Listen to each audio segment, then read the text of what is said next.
Good morning, darlings. I am coming to you live from the bedroom, honey. I want to talk today about self-care and self-pampering. So, I am not a girl that cares for makeup a whole lot, but what I do care about is skincare. I do care about pampering yourself. I'm passionate about women taking care of themselves.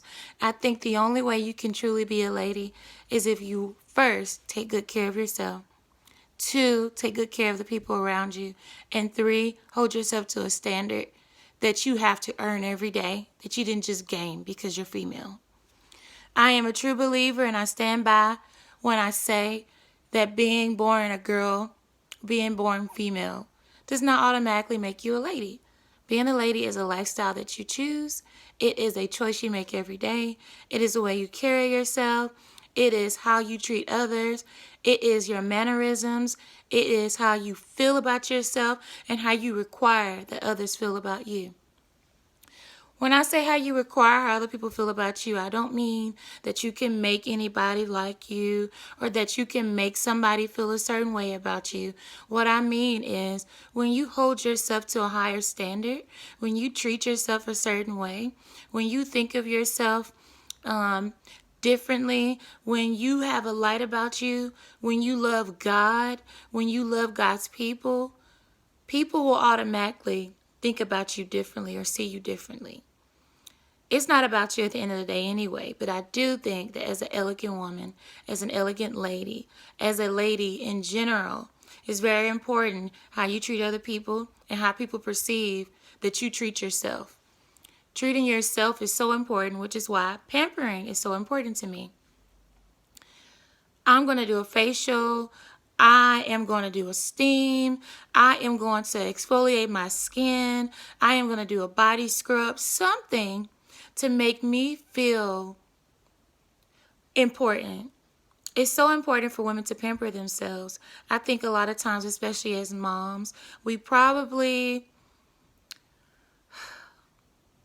do, and we do this easy. We forget about ourselves.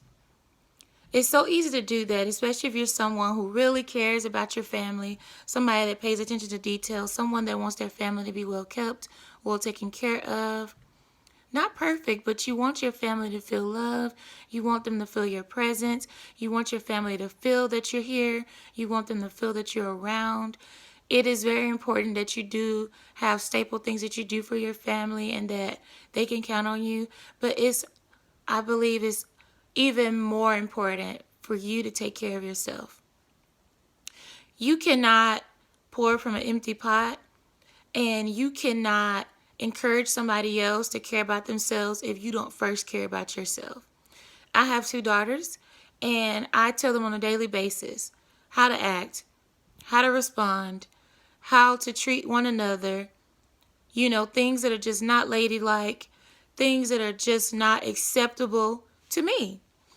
Society is one thing, but it's very important that I teach my girls how to be ladies and how to be a woman that will be respected one day. Yes, they're little girls, but they're going to be women one day. So, in an appropriate way, I show them, teach them, and lead by example on how to live your life as an elegant lady, as a lady, period. It's very important. I don't want my daughters to mimic or be who anybody else is around them. I don't want my daughters to want to be like anybody around them. I want them to be them. I want them to be themselves. I want them to naturally be who God has created them to be. And I want them to have space and room to evolve, to be even better every day. And I know it's my job to equip them. Because I realize that my job is to equip them, I take that very serious. That should be a job that we take more seriously than we take our career, that we take our hobbies, than we take our other relationships. Because when you do decide to have a child, and I know that everyone that has children, it wasn't their choice. But when you decide to have a child, or when you decide to do the things on purpose and intentional that are consensual, that leads to having children, we have a responsibility to raise them, to cultivate them, to lead them, to guide them, and to teach them what it is they need to know in order to be who God has called them to be. Will we be perfect? Absolutely not. Will we make mistakes? Absolutely. Will we always be able to be around to make sure they don't make mistakes or even make the mistakes we made? No. But it doesn't change the responsibility that we have. So I said all that to say, moms, wives, gals,